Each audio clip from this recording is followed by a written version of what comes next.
सभी को मेरा सलाम, नमस्कार, सत श्री अकाल, जोहार। कश्मीर के पहलगाम में जो घटना घटी है वो निंदनीय है, जितना विरोध किया जाए कम है। एक धर्म को बताकर लोगों को शहीद किया गया है, ये गलत है और हम इसकी निंदा करते हैं। देश का मुसलमान कभी भी इसको समर्थन नहीं करेगा। जो बुनियादी बातें हैं उस पर फोकस ज़रूर करना चाहिए। जहाँ धर्म बताकर लोगों को शहीद किया गया, वहीं पर कश्मीर के लोग बिना धर्म पूछे लोगों की मदद भी की है। तो ये दो पहलू है। 2014 से लेकर अब तक देखा जा रहा है कि देश में बहुत सारे मुस्लिम समुदाय के लोगों को मॉब लिंचिंग करके मार दिया गया। कुछ घटना ऐसे भी घटी है जिससे मुसलमानों को नाम पूछकर गोली मारा गया है। सभी को मालूम होगा, पुलिसकर्मी चेतन नाम के जो पुलिसकर्मी थे जिन्होंने मुस्लिम नाम सुनते ही गोलियों से भूना था। तो ये दोनों पहलुओं को देखना होगा हमें।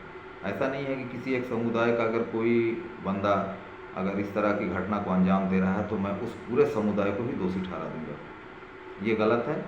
उसके अलावा चूँकि लोकतांत्रिक देश है तो आम जनता को इस बात को समझना ज़रूरी है। इस मुद्दे पर चर्चा करना है। उसके अलावा कहाँ चूक हुई, हमारा सुरक्षा तंत्र क्यों फेलियर हुआ, सुरक्षा बल इतने देर से क्यों पहुँचे। कश्मीर के चप्पे चप्पे पर हमेशा सुरक्षा बल तैनात होते, लेकिन उस दिन 2000 की तादाद में जहाँ पर्यटक है, लेकिन वहाँ पर सुरक्षा का कोई पुख्ता इंतज़ाम नहीं था। आतंकवादी कैसे इन कर गए, सूचना तंत्र हमारा क्यों फेलियर हुआ, जिम्मेदारी किसकी थी। इन सारे सवालों का के जवाब जो है वो सत्ता पक्ष से लेना चाहिए। हमारे देश के जो मुखिया है माननीय प्रधानमंत्री नरेंद्र मोदी जी, वो मन की बात करते हैं, उनको प्रेस कॉन्फ्रेंस करना चाहिए। उसके अलावा उनको कश्मीर जाना चाहिए। ये अलग बात है कि वो मणिपुर अब तक नहीं गए, कश्मीर ज़रूर जाना चाहिए। अब इस तरह की घटना घटती है और वो बिहार में जो है वो चुनावी सभा को संबोधित करते हुए नजर आते हैं, चुनाव का माहौल बनाते हुए नजर आते हैं नीतीश कुमार के साथ। तो एक तरह से देखा जाए तो ये बातें नहीं होनी चाहिए। उसके अलावा जो लोग आज सोशल मीडिया में एक प्रोपगंडा चला रहे हैं, वो लगातार जो है वो इस्लाम को आतंकवाद से जोड़ रहे हैं। तो मैं यही कहना चाहूँगा कि 57 मुस्लिम कंट्री है और अगर इस्लाम आतंकवाद को समर्थन करता है या यहीं से जो है वो प्रमोट किया जाता है, और जहाँ सोशल मीडिया में लोग बाइकाट करने की बात कर रहे हैं, मुसलमानों को नेगलेक्ट करने की बात कर रहे हैं, उनसे कुछ खरीदारी ना करें, कोई रिलेशन ना रखें, कोई बिजनेस टर्म ना रखें, तो मैं समझता हूँ कि कोई भी देश नहीं चल पाएगा।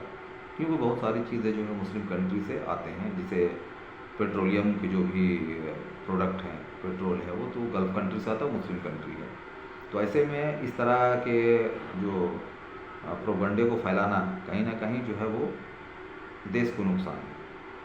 दोनों पहलुओं को देखें और फिर मैं कहना चाहूँगा कि देश का मुसलमान किसी भी कीमत पर आतंकवादी गतिविधियों को समर्थन नहीं देता है, ना किसी बलात्कारी का स्वागत करता है, ना किसी और ऐसा मुजरिम जो लोगों को नुकसान पहुंचाया, समाज को नुकसान पहुंचाया है, उसके स्वागत में या समर्थन में जो है वो नारेबाजी करता है। लोग इस तरह की घटनाओं को जो अंजाम देते हैं वो कहीं ना कहीं दोषी हैं।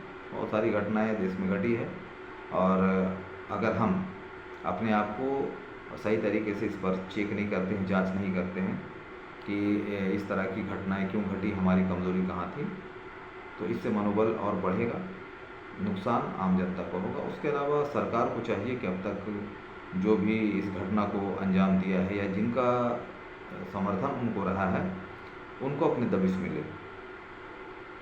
पाकिस्तान अगर टेररिस्ट को लगातार सपोर्ट कर रहा है तो अब तक एक ठोस कदम उठा लेना चाहिए था, क्योंकि जो सरकार होती है ये काम उसका है। आम जनता केवल जो है विरोध प्रदर्शन कर सकती है, सजेशन दे सकती है। तो इन बातों को देखें कि जब भी कोई इस तरह के मुद्दे आते हैं सामने, जिसे वक्त बोर्ड का चल रहा है, तो ये घटना घटी, उससे पहले 2019 में जो पुलवामा अटैक हुआ था, तो इस तरह की घटनाएं अगर लगातार हमारे सामने आ रही तो कहीं ना कहीं कुछ है, और इसीलिए इसका जो है जांच जो है वो हाई लेवल होना चाहिए, इन्वेस्टिगेशन हाई लेवल होना चाहिए, अपनी चूक को देखना चाहिए और फिर से इस तरह की घटना ना हो उसकी तैयारी होनी चाहिए। मैं आम जनता से यही कहना चाहूँगा कि वो इन बातों को नज़रअंदाज करें, सरकार को काम करने दें, सत्ता पक्ष को काम करने दें, जिनका इन्वेस्टिगेशन करने का काम उन्हें करने दें, और आपस में जो है मनमुटाव ना रखें और इस तरह के प्रोपगंडे को ना फैलाएं। जय हिंद, जय भारत।